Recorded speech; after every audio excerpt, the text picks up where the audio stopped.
A child can forget a secret, or can they? What if that secret comes back when the child grows up and sees it in her own child's eyes? For 20 years, Eileen Franklin's mind was quiet. Then one morning, a picture flashed inside her head. A grassy field, a rock, a scream, and her father's voice saying, "Tell no one. This is our secret." Was it true, or only a bad dream? This is the story of a memory in the darkest corner of the mind. A memory that sent a man to prison for life. And maybe a memory that never really happened.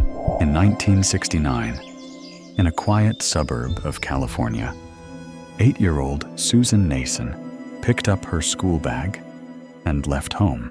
She never came back. Police, neighbors, and TV crews searched for days and weeks, but Susan was gone. 2 months later, her body was found in a wooded area. She had been hit on the head with a hard object. There was no killer, no proof, and the world slowly forgot her, except for her friend Eileen Franklin. 1989. Eileen was now a mother. One day, she looked at her little girl, and a picture rushed into her mind. The field, the rock, Susan's scream. Eileen froze. Her heart raced. She saw herself there, next to her father. And her father, killing Susan. At first she said, "It's just a dream." But the picture came back every day, clearer and louder, until she could not stand it.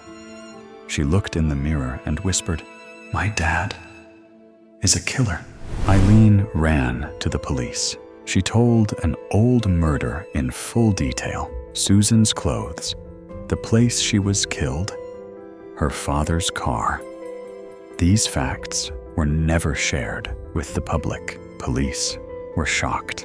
They investigated and soon arrested George Franklin. Court began. The room was full. In front of the jury, Eileen said, "I was there. I saw everything." Prosecutors said, "This is a buried trauma. The brain hid it to stay safe, and now it has come back." The jury believed Eileen. George Franklin got life in prison on his daughter's memory. But was she really there? Did she really see it? Or was it only an image, a belief, a story? Justice can be blind when memory is not questioned. Years later, world-famous memory expert Elizabeth Loftus stepped in. She asked one hard question: "Can your memory lie to you?" Science said yes. Loftus showed that the mind, especially a child's mind, can rewrite events. What you think you remember might be a story your brain makes up. When experts checked Eileen's details, they found problems. Some facts were printed in newspapers years earlier. Some came from police talks that Eileen heard by accident. Some memories clashed with dates and logic. Eileen was not lying. She truly believed. But what if her brain's story cost a man his life? Defense lawyers brought new reports and expert opinions. They said, "This is a mistake of justice, a memory error. A man cannot stay in prison for life because of this." The judge listened to science. Years later, George Franklin was set free. Freedom was not a happy ending.